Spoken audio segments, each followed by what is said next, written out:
Alright, here we have a 2002 Audi A6. Basically, customer already bought the keys from the dealer. They're not going to start the car at this moment, so I'm going to go in there and try to retrieve the 4-digit code I need to program it, and I'll come back shortly. And I got to cut these other 2 remotes and program as well. I'll be back shortly with everything working.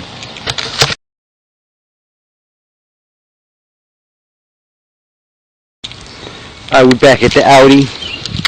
Alright, here's key number 1. Turns the lock like it should. Let's do key number 2. So we do have cutting ability. Now on these keys, when you buy them on eBay or wherever, they're made of a harder material. That's why the dealers won't cut them. They're usually mixed with nickel or steel inside there.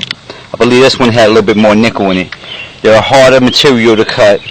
So that's why sometimes you might see price shift fluctuation, because some of us that do these keys all the time know that we got a harder key to deal with, so we got to take our time cutting them, and it takes a little bit longer because you bought us a key that's a little difficult to cut. But that's done. Oh, here's the important part. A lot of y'all that buy these remotes want to see the remotes working. Let's see. Remote 1. Remote 2. Unlock. And this is another important part that y'all like to see. Key program. Engine start right up. And you notice the little security light went out. That's key 1. Let's try key 2. That starts right up. So you have any questions, you need some help, and you're in the Georgia area, just give us a call. We're glad to come out and take care of it. Like I said, on these Audis and Volkswagens, there's a security code that you have to have special equipment to be able to retrieve it. It's just like if you call the dealer, they don't know the code. They have to do the same thing we have to do. Plug in, let the car computer tell them what the code is, and then go into programming. But keep this in mind, while you're price shopping. Usually y'all call me and ask me a bunch of questions, but keep this in mind when you're calling around. 1, see if they have their CAL, which is Certified Automotive Locksmith Certification. 2, if you're dealing with a company that's been around for years, let's say you pass this company that's been at that location for 50 years, and they want to send somebody out.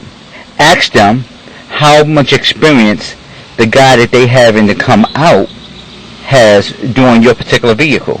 Just because a company has been there for 100 years don't mean the person coming out has 100 years experience. That's something important. The guy could have started last week. So sometimes you might want to figure out who's actually coming out to help you. And 3, when they show up, ask them for some locksmith ID. That way you're dealing with somebody reputable and experienced, or at least a real locksmith. That's just my 2 cents. Like I said, if you need our help, just give us a call or go to the website www.ACM Locksmith Group. What I just told you a little while ago, sometimes that makes a difference with the money. If you got somebody that don't have a lot of experience, I don't know if I want him touching my car. Yeah, I might save $30, $40, but I may not want him touching my car, because if he don't have experience, he don't know what he's doing. He might mess something up. So it's just a little food for thought. Have a good one. Thanks.